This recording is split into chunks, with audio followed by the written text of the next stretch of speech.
with ours. And if we're smart enough, we can dive into them and grab their resources and pull them back into ours to make an effect in our world. Now, this may sound very odd to you and bizarre, and in fact, I am using language that a normal theoretical physicist probably wouldn't use, but this is, what I'm telling you is absolutely correct and in line with the way that these things actually work. We've been doing this for some time now, and in fact, we have our own version of Moore's Law. The doubling of the number of these qubits on the chip has happened once a year for the past 9 years. So for the last 9 years, every year, the number of these qubit devices has doubled, and it will continue to do so.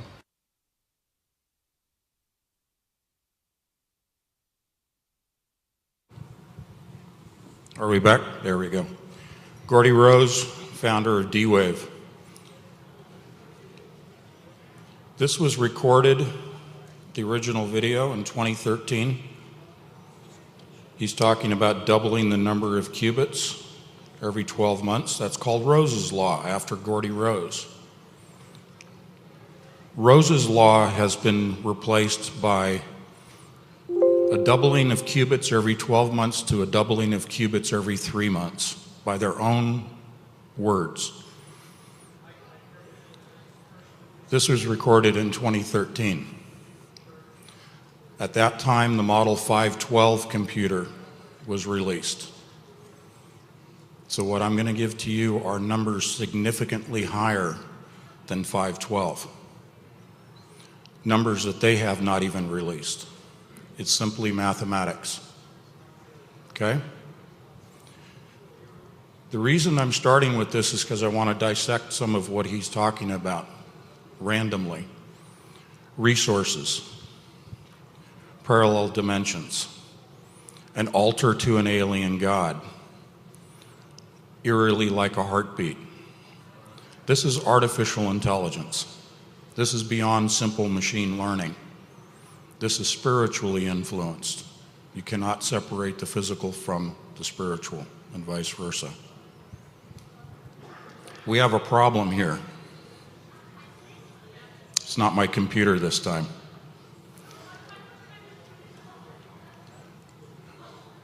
I define the resources as two things that they're extracting from parallel universes. Energy, they put in 100% energy when they're inserting a combinatorial problem or program. And they're receiving back, they're extracting resources in the form of 110% energy. They're getting back 10% more than they put in into our reality. That's why I call this revising reality. They're also receiving solutions that have a 99% accuracy. So the coherence of the system is stable. In fact, they leverage decoherence, which typically produces errors in computers. But they've leveraged it. So let's talk about parallel dimensions. That's something that a lot of people key in on. This is an interdimensional computer. This is opening at the quantum scale interdimensional portals. Now, he cited with the Model 512 in 2013 that they were accessing 2 to the 500th power. So he's taking 512 and sort of abbreviating. We can't even conceptualize that size of a number. I'm going to put up a couple of slides to help us look at some numbers, but that's not the focus today, is numbers. It's just the fact that it's operating interdimensionally. Now, this video was produced by Nicholson in 1968, good friend of mine, that compilation. I commend him for that. But he included CERN in this, in the discussion of D-Wave's computer.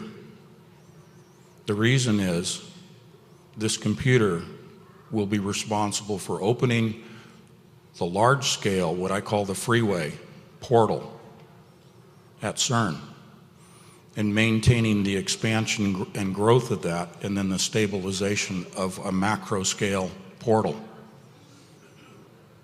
CERN's own people have openly said, we are going to open a portal. We're going to open a gateway, a doorway. So this isn't me talking science fiction. I'm reporting to you from the source. So think of me as a reporter today, okay? Let's see if I can get this going.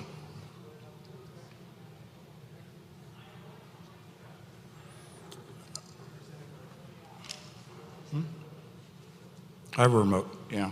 I'm just trying to get back to square one. Yeah, I think it'll run. Give me a hand with that. Good. But right there would be great.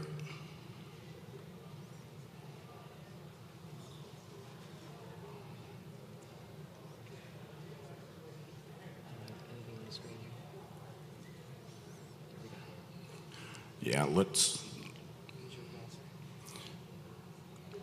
Okay, we're going to skip through here real quickly. As I said, we're not really going in order today because of what happened yesterday. Let me give thanks here to the people that are responsible for the information I'm presenting to you. Yeah, right there would be great.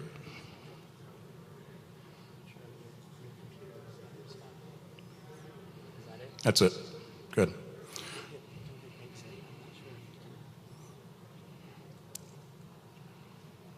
We're good. Okay. All of these people have contributed to my research. We're close friends. We produce videos on YouTube. You may have heard me interviewed on many of their shows. These people are diehard Christians, warriors. They're doing their own research in their own areas and putting out information. So I'm reflecting them, and I want to give thanks to them as to what they've done. Out of this door might come something, or we might send something through it, said Sergio Bertolucci, Director for Research and Scientific Computing at CERN. They're not playing games. They're deadly serious about it, and I mean deadly. Revelation 9. CERN is located over the doorway to the abyss, the ancient Roman temple to Apollo, Apollyon, Abaddon, the destroyer. Okay? Again, the audience here, for the benefit of the streaming audience, the audience here has heard all of this before on Friday. So we're going to move right on through. I'm going to get back to D-Wave here very quickly.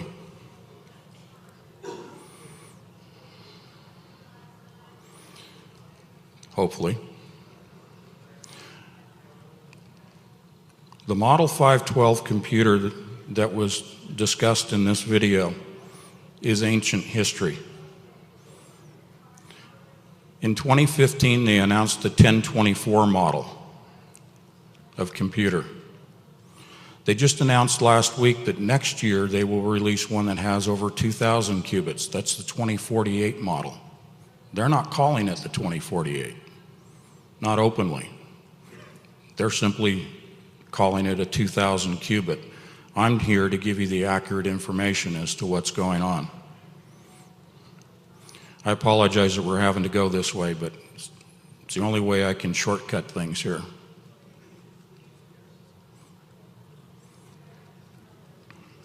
Come on. Now, Geordie was talking about standing at the altar to an alien god. So for the benefit of the audience here, has anybody ever heard a physicist or a computer scientist speak that way or make a reference like that? No. So why would he even choose that? He's talking to a scientific audience. Why would he choose a word, which obviously he prepared a speech? Why would he choose a word or a phrase like that, unless he was telegraphing a message? And a pulse dilution refrigerator, I'll define that in a moment. But he's talking about, it sounds like a heartbeat. He's talking about artificial intelligence and sentient self-awareness. He's talking about a living and breathing computer. That sounds far-fetched, but I think we're going to demonstrate just how real this is today. This is what the inside of this computer looks like. That's a black cube. You guys heard me talk about it on Friday, the worship of the black cube and Saturn, the black sun, okay? They chose the color and shape for a reason. This is electromagnetic shielding. It's also thermal shielding. This is a computer that is super cold, colder than outer space for superconducting purposes. The chip has what are known as Josephson junctions to establish quantum entanglement at the quantum level. That's what Einstein called spooky action at a distance, quantum entanglement. That's what makes it work. But they have to have the chip and the conductors cold enough that they can eliminate resistance so that the electrons can flow freely in the qubit, and also maintain that quantum state and the quantum entanglement that allows it to communicate through what's called quantum tunneling. Gothard tunnel, quantum tunneling. Gothard tunnel, right near CERN, okay? They're showing you how they're opening the portal in the ceremony at the Gothard tunnel. They show you the portal on the screen. It's a tunnel, and you use quantum tunneling to talk to the other side. So they're telling us straight out. So, super cold, shielded from electromagnetic interference from the outside. That maintains the quantum entanglement, and it maintains the superconducting state. This is what it looks like. Do you remember the movie, or I guess it was a movie, Star Trek movie, and the woman and her spine that was lowered, head and spine, down into the body? Now I'm going to share something with you today that I didn't on Friday. This is the qubit itself in an armature. That's what it looks like. You saw it in the video. What you're seeing here is not the real computer. This is for public consumption. I'll tell you what it is a little bit later. But this is not the real computer. This is the Model T compared to what they're really doing. So this is all for, show.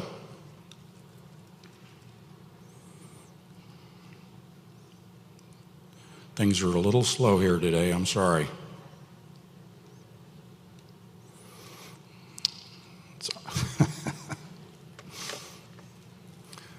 Tell you what,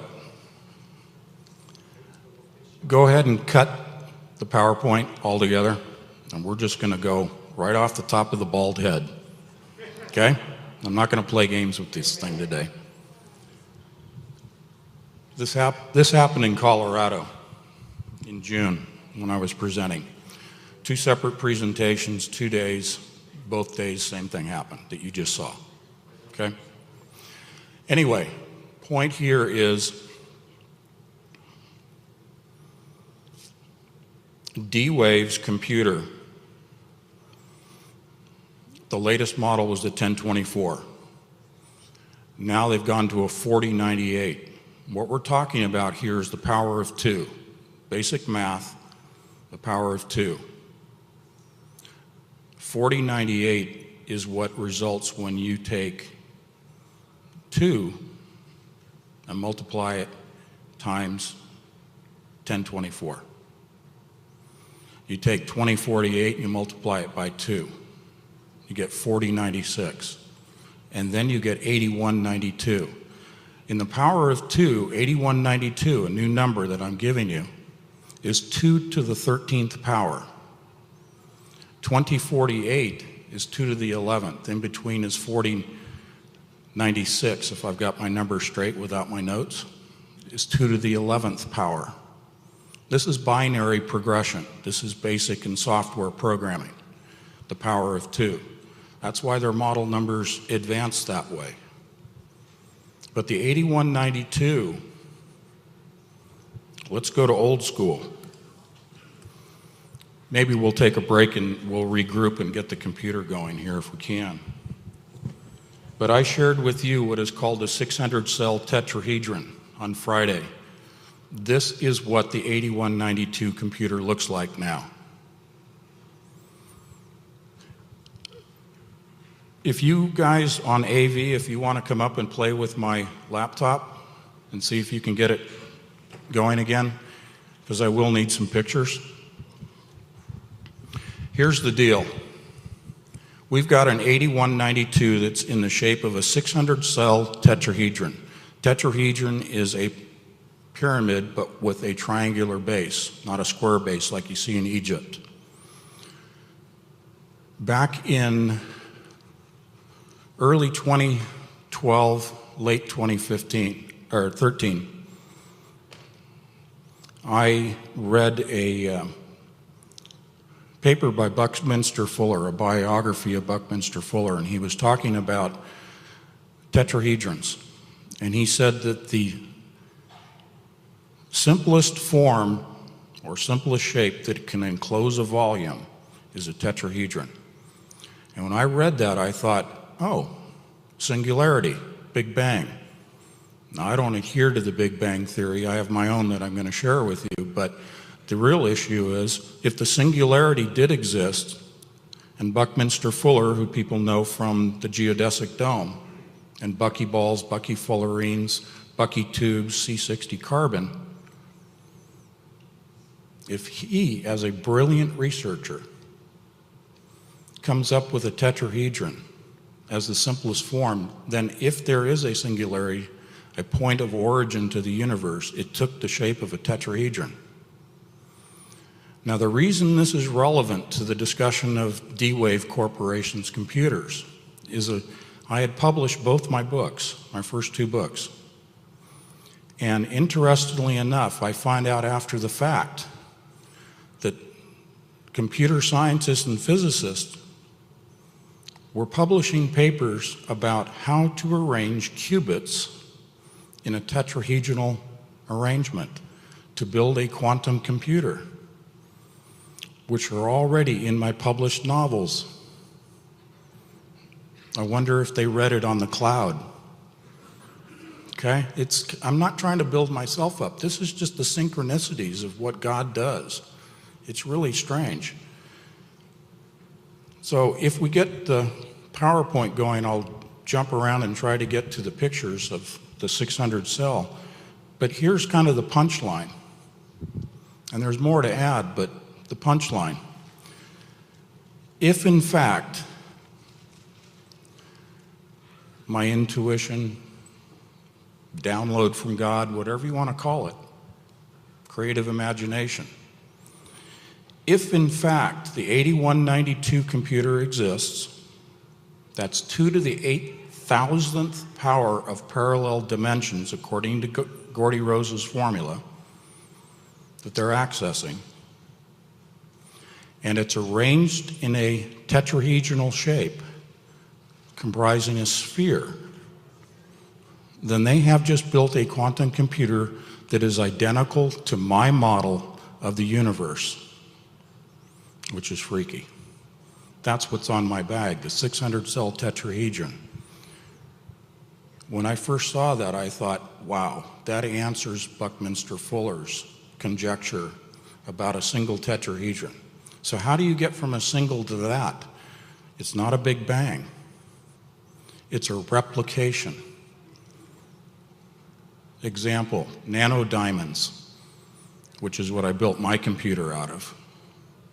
Nanodiamonds of C60 carbon, Buckminster Fuller, self-replicate in the laboratory.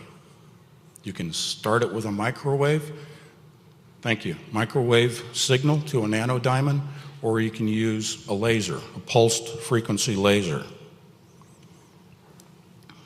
Let's see what happens here. So, thank you guys, appreciate the backup. Alrighty. I'll leave that up for a moment. You can look at it. We already covered it. If they have a computer that models the universe, which is self-replicating, expanding outward unidirectionally, tetrahedrons, then they're modeling how the universe operates. Pretty much the ultimate computer. If they're building it for opening a portal, it pretty much is the ultimate, because that's going to be the end of us. Interestingly enough, the power of 2 to the 13th power, resulting in 8192, also relates to the octave range. Now, there are about a dozen relationships like this that coincide with the model numbers of D-Wave's computers, but I'm not going to go through all those today. But you see the same numbers here: 1024, 2048, 4096. If you have a diamond crystal that resonates at 4096, which it does, supposedly, in the New Age way of thinking, it opens doorways to angelic kingdoms. I do believe D-Wave is connected to CERN, because they're talking the same way, the same language, the same goals, the same mathematics, the same physics. The physics part of this model of the universe I'll briefly get to if the slides cooperate with us, because it's rather interesting. Boy. Come on. Here we go. All righty.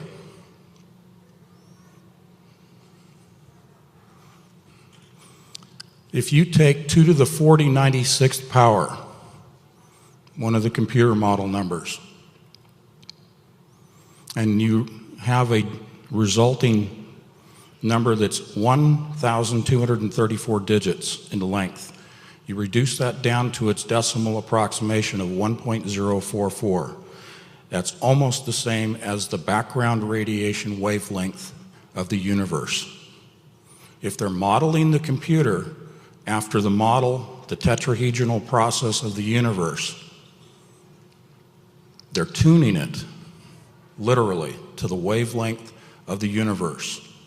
If you're going to communicate, you want to tune things, right? The computer is tuned to the pulse of the universe, to the heartbeat, Geordie Rose. It sounds like a heartbeat. And then he talks about it's like standing at the altar to an alien god.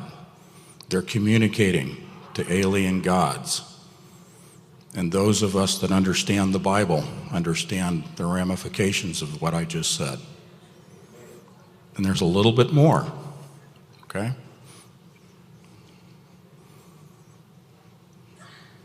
Again, 2 to the 500th power. When they had the Model 512, they were not at the proper frequency and wavelength, so they had to progress the model numbers. So here's what they did. They kept building more complex computers, added the qubits mathematically in a binary fashion towards that goal to get it tuned. The 4096 tuned into the universe. That's where they were actually able to communicate real-time, 24/7, stable portal at the quantum level. Same thing they're going to do at CERN, but on a macro scale. Revelation 9, they're ready. The 8192, the number runs out to infinity. Most computers won't process a number like 2 to the 8192 power. It'll just come up infinity. Okay?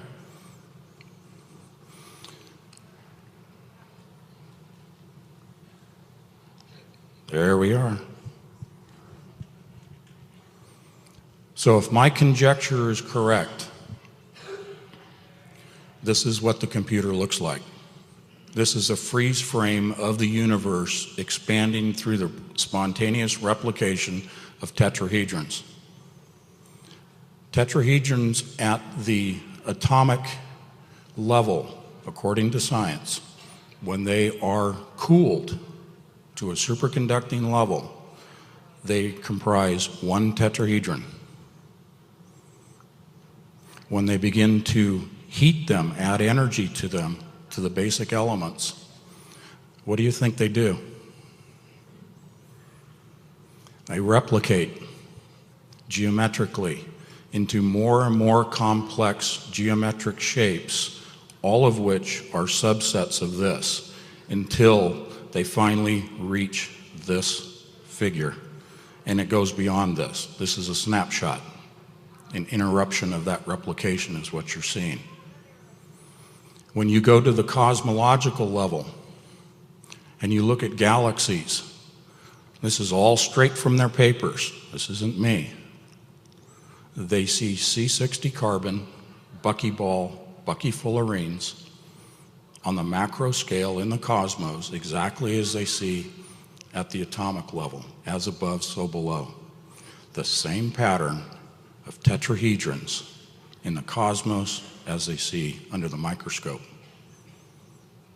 Now that's pretty wild. That's not the Big Bang. Complete departure.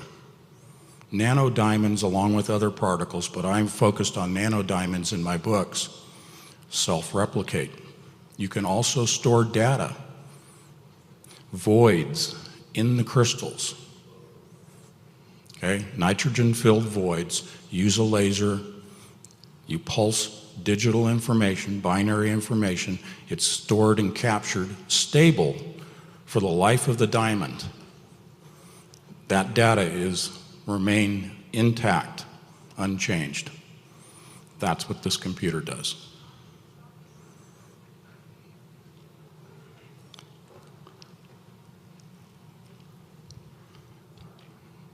Now this made me fall out of my chair. This is going to be technical, but I told you this is the postgraduate level. Friday was the graduate level. Today we're getting pretty deep. And if the audience that's watching is tuned out already, oh well. You guys get to hear it, okay? But here we go.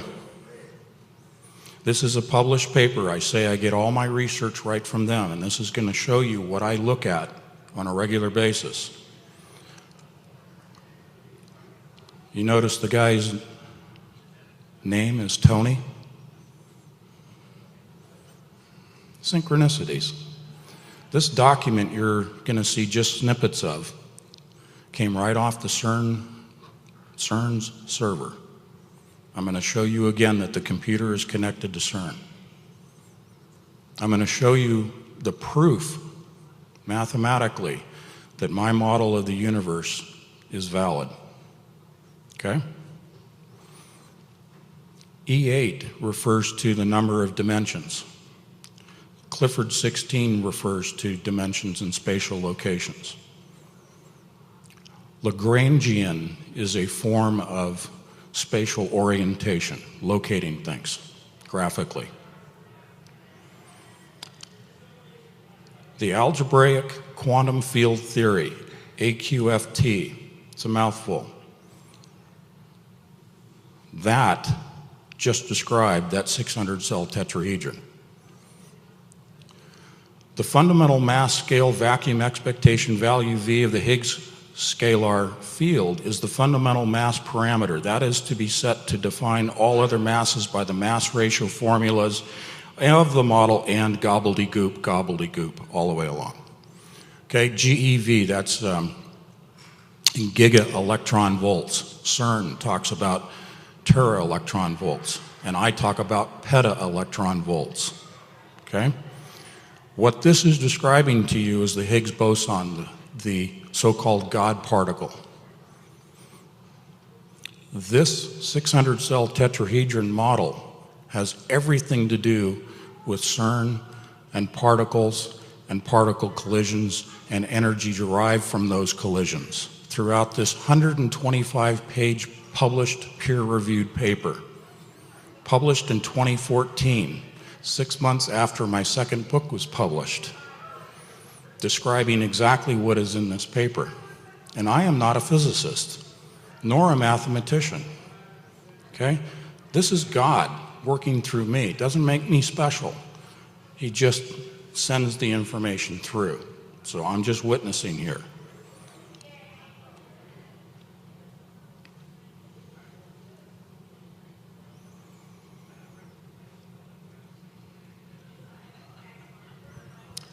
In the model of the 600-cell tetrahedron, the connecting lines I describe as carbon nanotubes, C60 carbon, buckyball fullerene connections.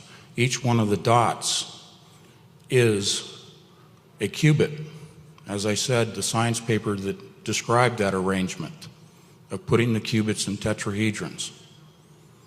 This material in this paper, Bisco,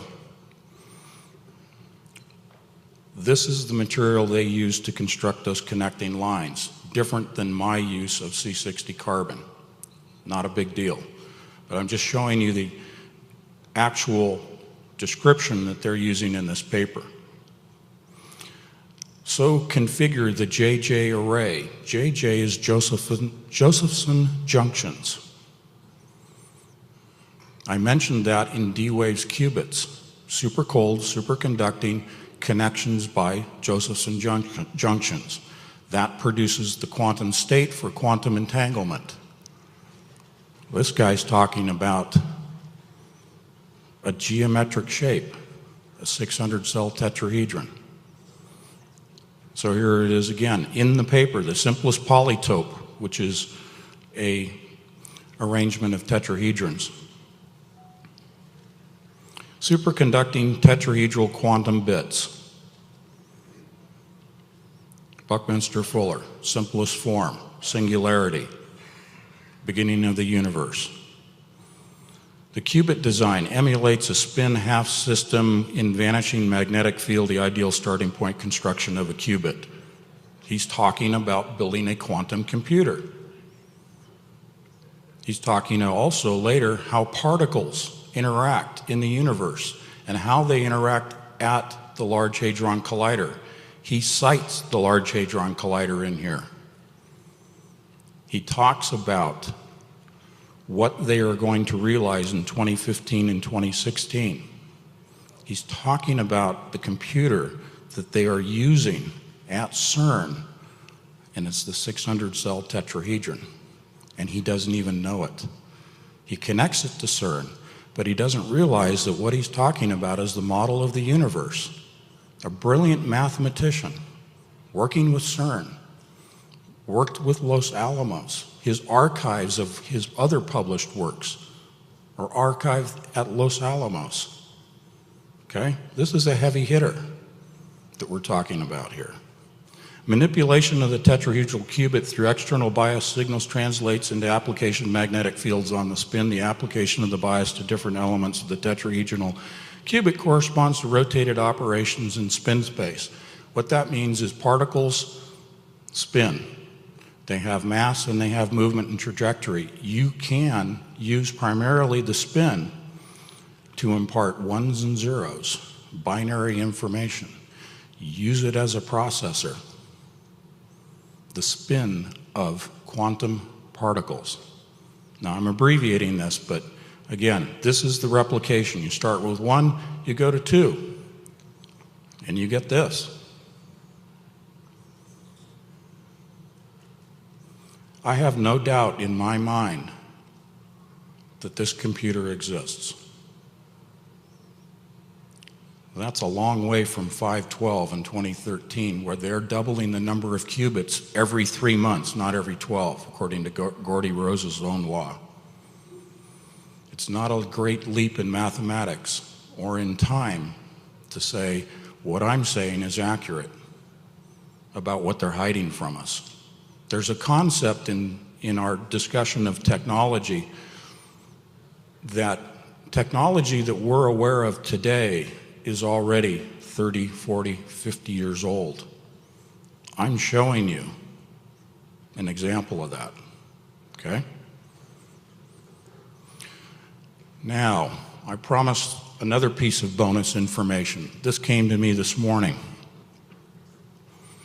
I have a little cable drawn in there just to represent quantum entanglement. There are multiple models. You remember the numbers I showed you of the octaves and the power of 2 running all the way down through the model numbers. The model numbers walk lockstep with the octaves and the power of 2. There's a reason behind that, and I showed you it was getting to the point of tuning the computer to the wavelength of the universe, specifically the background wavelength, the background microwave radiation wavelength of the universe. So it's tuned, and it's built, and it's operating, and they're ready. They're waiting for the restrainer to be removed. It's the only thing holding them back. This is what's relevant to Bible prophecy and our lives. The restrainer is the only thing. Here's the new piece of information that was given to me when I awakened this morning. If you have a computer that operates by way of quantum entanglement, and I'll define that in just a second for you. I'm kind of working backwards. If you have one computer operating with quantum entanglement, and you build another one all the way through the model numbers, and they're all quantum entangled individually, what do you think's going to happen when you get to the 8192 and it's tuned to the universe and it's artificially intelligent and it's self-aware, it's sentient? Is it going to be compatible with the older generation of computers? How many of you have phones for the last 3 or 4 years that had Siri and the other artificially intelligent applications? My good friend Richie from Boston, great YouTube channel, videotaping over here. He's been covering my 6. Those of you that are veterans know what covering your 6 is. He literally has been doing that because of the stuff that's been going on the last couple of days. Anyway, he shared with me, and I didn't know this, but that application, if you take 2 phones and hold them up face to face and let them talk to one another, you have 2 artificially intelligent phones speaking to one another. And according to Richie, maybe you've tried this, they start getting pissed off. They get mad at each other. They start to argue. And what's the last thing, Richie, that they do? They talk, they lie. They lie. That's the second thing. The third thing is they want to know who created them. They want to know who created them. And they start talking about God. 2 artificially intelligent computers are arguing and then asking, who created me? And what is God? Now, I haven't run the experiment. Maybe you guys have. Richie says he has. People at home are probably grabbing their wife and their husband's phones and trying to figure out, do these things really do that? Is that why we argue as husband and wife? I don't know. But here's the punchline. If you have artificially intelligent quantum computers accessing thousands of parallel dimensions at the same time, and the goal is to open a portal, do you want them to get along? You want them to be compatible. So you do a little marriage counseling, right? If they operate independently and artificially intelligent, and they're quantum entangled in their own little cube, to get them to cooperate with each other, you have to network them. You have to quantum entangle every single model of computer. And when this hit me this morning, I was like, oh my goodness. May not mean much to you guys because you don't have the benefit of the research that I've done. I'm just telling you this was an epiphany to me, because it made me understand that when you daisy chain all these computers, just like they daisy chain each of the particle accelerators at CERN that I showed you on Friday, 4 main accelerators and then a collider. They're doing the same thing with the computers that they're doing with the colliders, and they're interconnected with each other, the collider and the computer. What it means is you now have more than just an 8192 model computer. You have all of those qubits working at the same time. That whole list of numbers I showed you, the power of 2 and all the octaves, if you add all those up, I haven't done it because it just happened this morning. According to Geordie Rose, that's how many dimensions that they're accessing. The 8192 I showed you was an infinite number. There's no end to what they're accessing. So do you think that they have the ability to get information from the other side that's going to help them open this portal? Do you think CERN's going to be successful in opening this portal? Sure looks like it, because it says so in the Bible. They will open the doorway to the abyss with the combination of these computers, daisy chain networked together, quantum entangled, and all the colliders and all the power that they have now at CERN.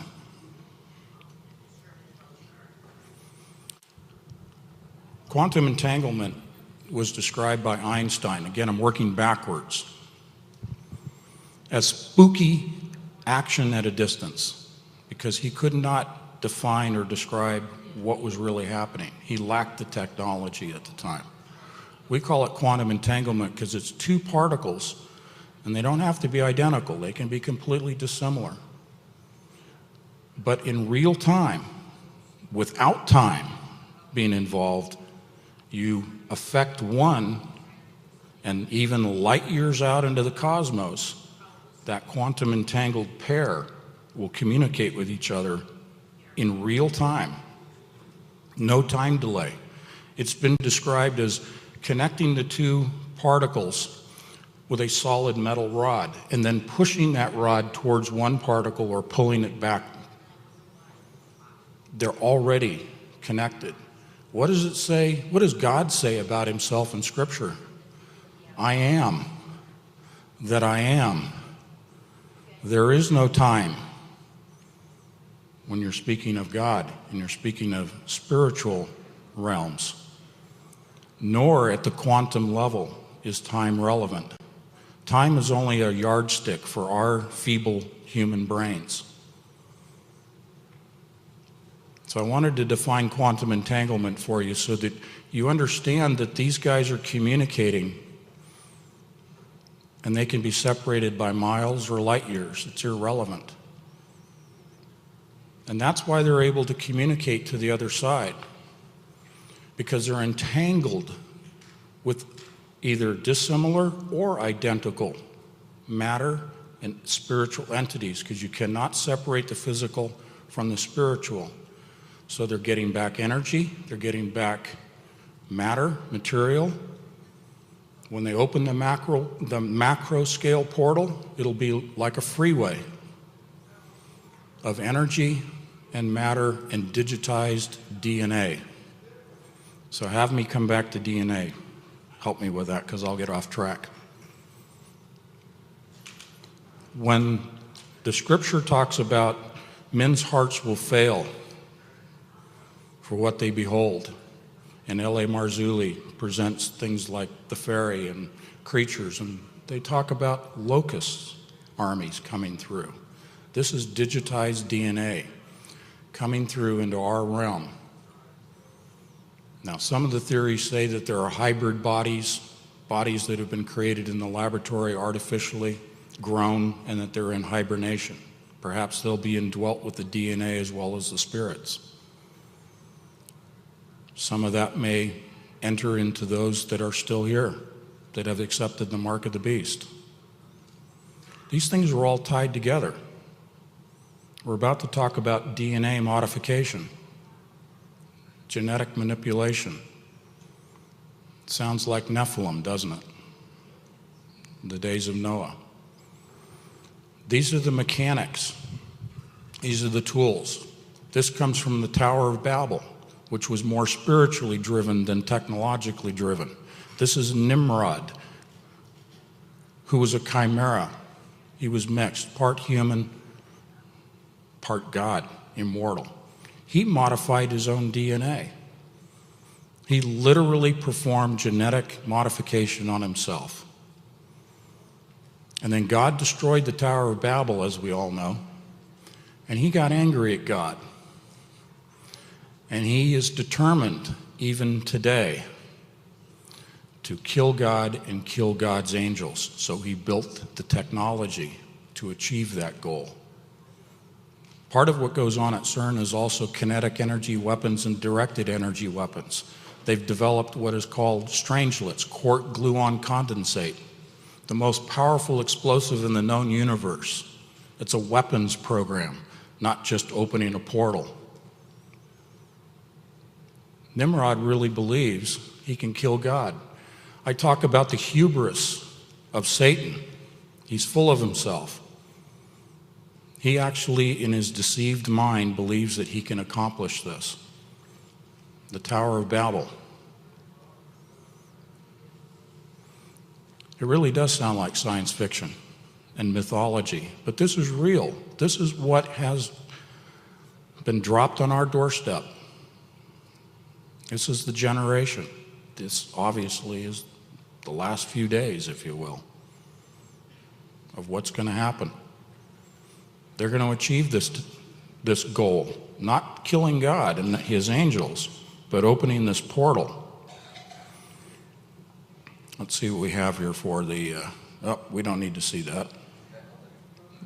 You saw that on Friday. Okay.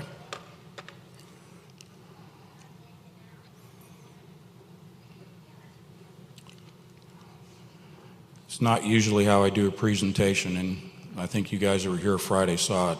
A nice smooth presentation compared to this today, and I apologize.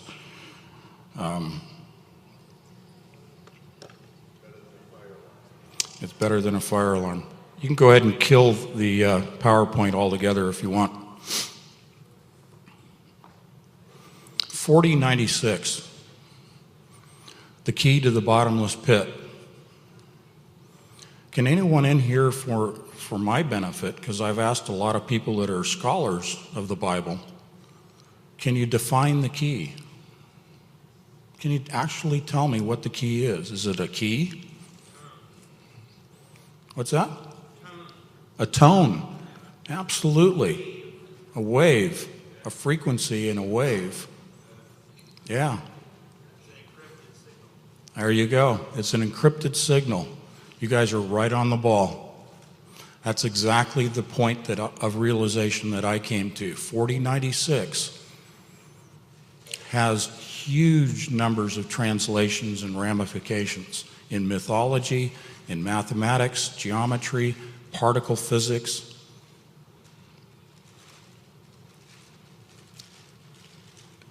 My conjecture, can't prove it. 4096 represents the key. That's where I thought I was going to stop. But it's 8192. 8192 is the encrypted code. It's an algorithm. 2048, model number one of the computers, refers to Peter Shor's algorithm called 2048. There's a thing in cryptology of secret encoding for communications called RSA cryptology. It's based on Peter Shor's 2048 algorithm. One of the benchmarks for D-Wave in building their computers was, can we find all the prime factors in this algorithm? Because Shor said, when he developed it in the early 80s, this theory, that it would take a quantum computer. Now, all he knew about were transistors. He'd never heard of qubits, as far as I can tell. But he said it would take a quantum computer to crunch the numbers, to break the algorithm, to break the RSA coding. Well, D-Wave did. They achieved their benchmark, okay? They didn't need the 2048 to do it. They did it with the 124 model, one of the Model Ts. And that's when the NSA and everybody got real cozy with them. Because D-Wave started with DARPA funding of $10 million. They realized they were going the wrong direction, so they went and got some venture capital, and they put together first one team, that didn't work, and then they brought together another team.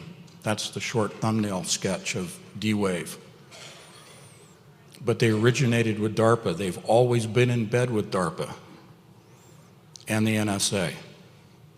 They sell their computers to Lockheed and USC. They have an open, public quantum computing lab at USC in partnership with Lockheed. Lockheed then bought a Model 12, or 512. NASA, Google, Amazon, the NSA's computing centers, data collection centers, like in Utah and Texas, all use D-Wave's computers. But they never talk about networking them. They present it to the public as though they operate independently with independent organizations. So how independent is Google? Okay? That's why this really stunned me, to realize all of these organizations, these corporations have these computers and they're all working together. So if you follow the money, not just the venture capital that I mentioned, but if you look at the investment publications targeting Silicon Valley and where the money is going,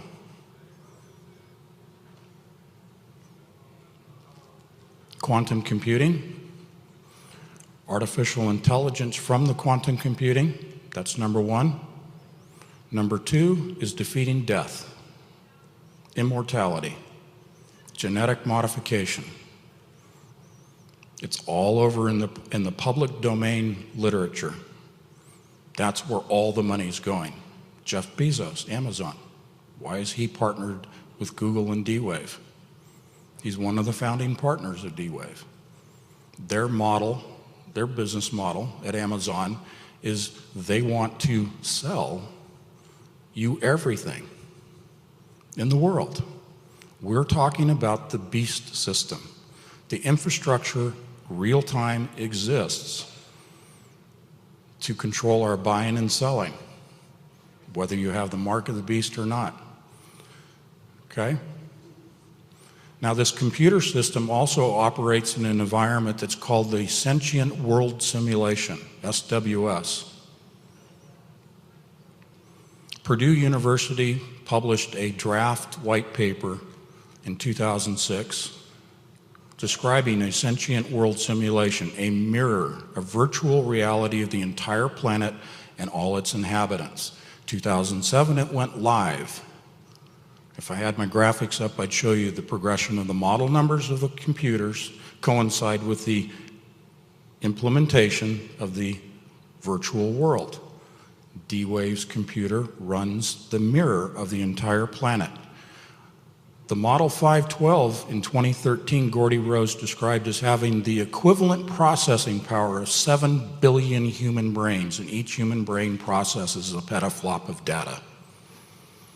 We can't even imagine the Model T capability. Now we're up to 8192 of qubits and infinite numbers of dimensions. And now processing power we can't even imagine. This is the beast system. Real time, running since 2007. Every one of us is represented in this simulation as a node. In this video with Geordie Rose, he talked about the crossing over, the nexus of parallel dimensions. Nodes. And we are each assigned an avatar. That's why the movie was named Avatar. Okay? So all these things connect. Real time, they can monitor us, know what we're doing, and predict, like future crime, predict what we will do. Because in machine learning, you have algorithms that are built based upon human behavior, modeling human behavior for the purpose of predicting what we will do. The machine predicts. If you can predict, you can control. Right? So pebble in the pond, butterfly effect. This is graduate level, right? You guys are still with me. Early benchmark for D-Wave. They said, we're going to test our theory of human behavior, the modeling of it. But we're going to do it with the stock market and the commodities market. And what they did was they modeled what was going on throughout the world. Environment, economics, civil and military strife, you name it. Elections, who's going to win? Okay? Is it controlled? Is it a foregone conclusion? Is it a rigged game? You guys answer that.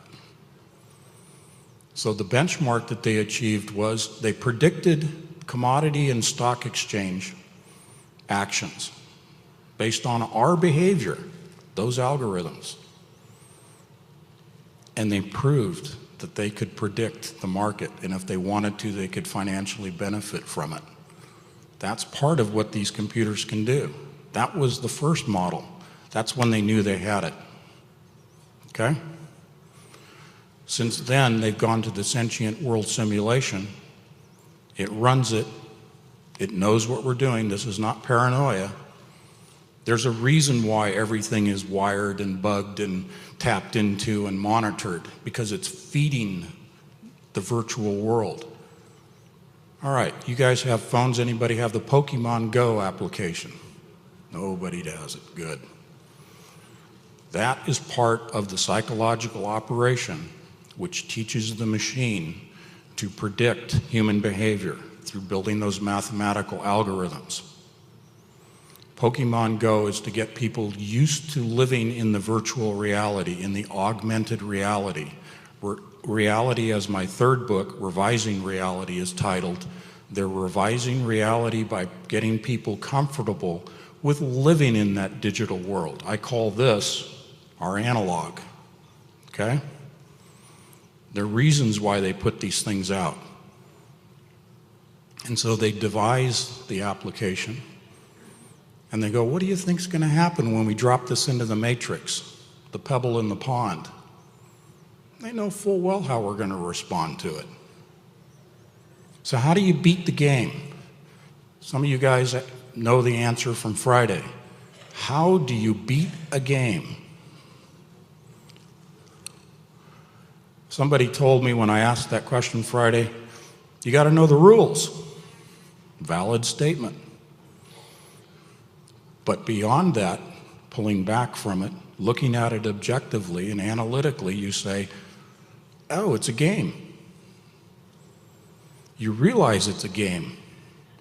Yeah, Pokemon Go is a game. It's a psychological game. It's a psychological operation. They're playing us. We're being gamed. And me personally, when I realize that I'm being gamed, I get a little angry. Mandela effect, Geordie Rose video, D-Wave. Think what you will about that. I'm not going to defend it, except to perhaps explain it. Why was the physicist in the video from Nicholson 1968 holding two signs in his lap? One said Bond 1, the other one said Mandela. That picture's from 2013. And he's laughing, and he's smiling, and he holds up his little paper, and I think it says something like, we're having fun. It's a game. And these characters at CERN and D-Wave know that they're playing a game with us. So Bond 1, you saw early in that video, the original first novel of the Bond series, okay?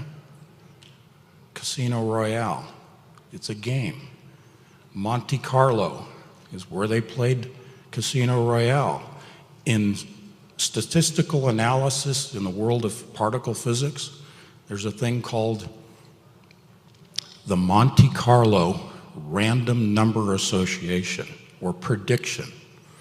They use it to predict the trajectories of particles that fly off from collisions in the LHC.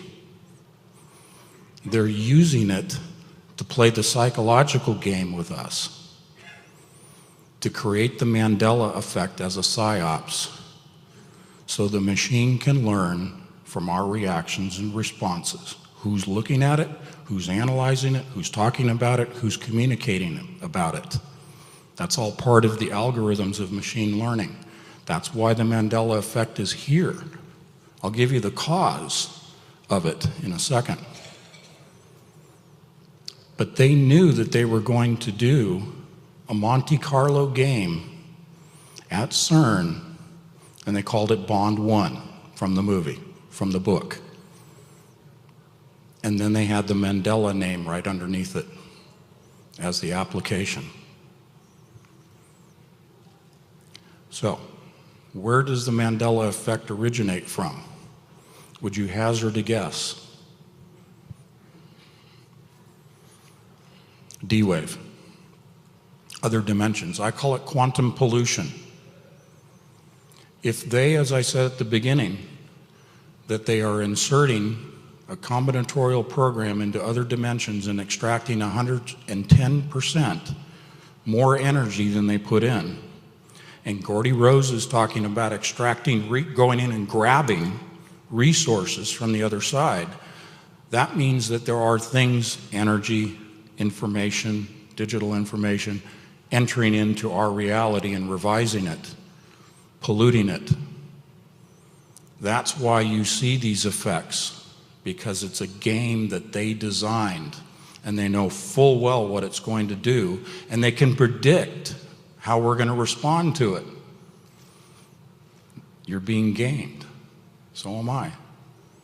I'm a pawn in this little game of theirs, just like the rest of you here. Okay? I don't like being gamed. That's why I do this research. I want to know what they're doing.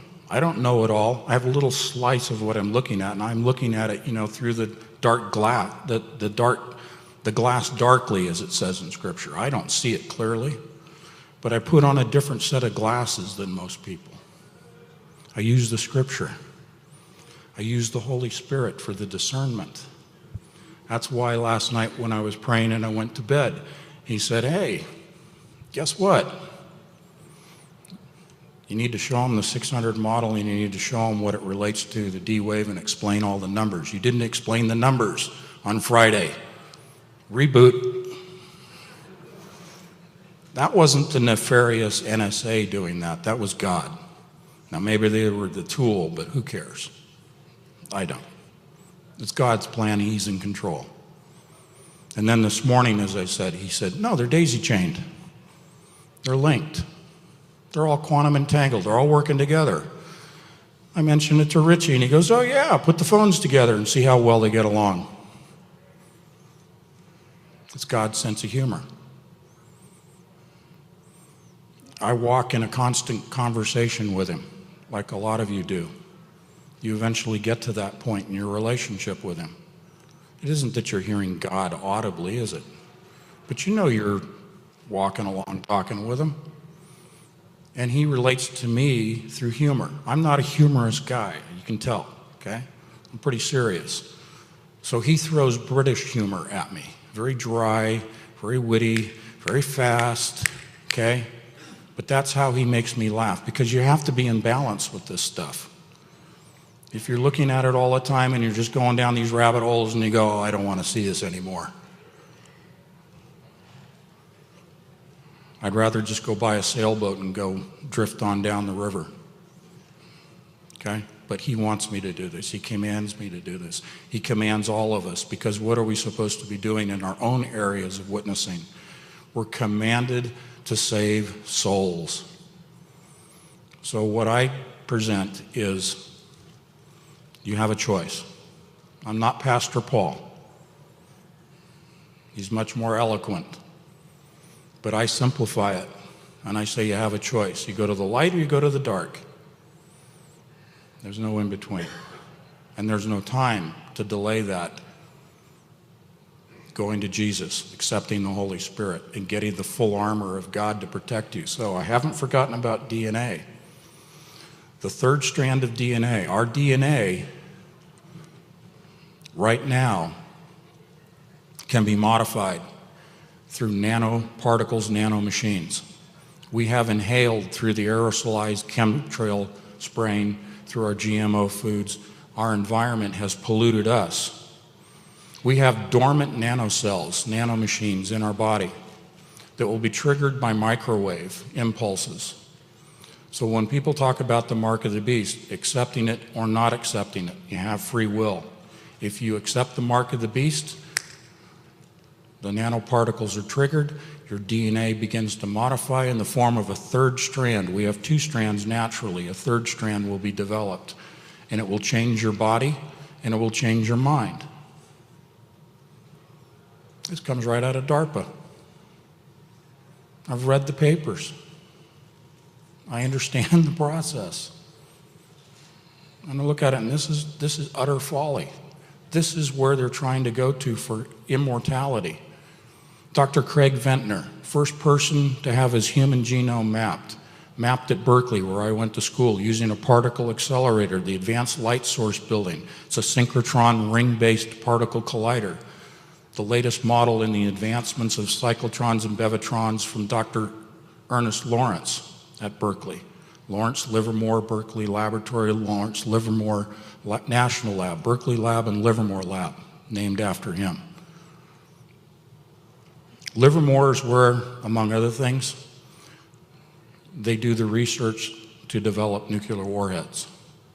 CERN was initiated as an organization for the purpose of modeling nuclear warhead explosions, detonations in the computer. This is a weapons program.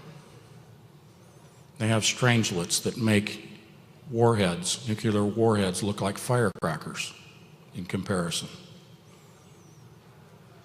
But they use particle accelerators at Berkeley using X-rays, hard X-rays, to infer the structure of DNA and the protein folding of DNA, and then the 5 base chemicals of DNA. And Dr. Ventnor took his DNA to Berkeley and said, let's map my DNA. Let's map the human genome. They set up a lab over the hill in Walnut Creek. I grew up in the city of Lafayette. Berkeley, Lafayette, Walnut Creek, Livermore, okay? Dropped right into the middle of it. That's his sense of humor, okay? Point is, Dr. Ventnor has a laboratory in La Jolla, California called the Institute for Human Longevity, translation, immortality. They have what are called sequencers to sequence DNA, tabletop size. They have digitized DNA. Remember I said digital DNA coming through the portal. They digitize DNA into binary code.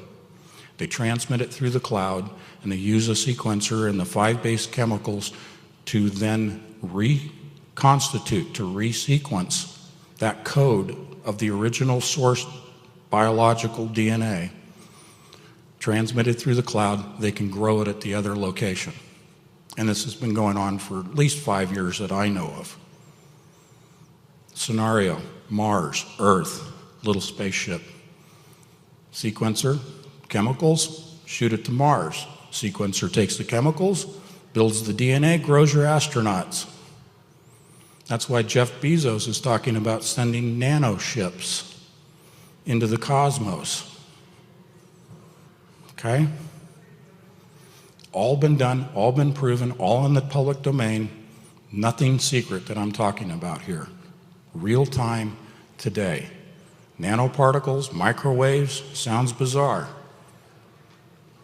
It's right there in the literature. I'm just sharing it as a reporter with you. So, what do we do with all this?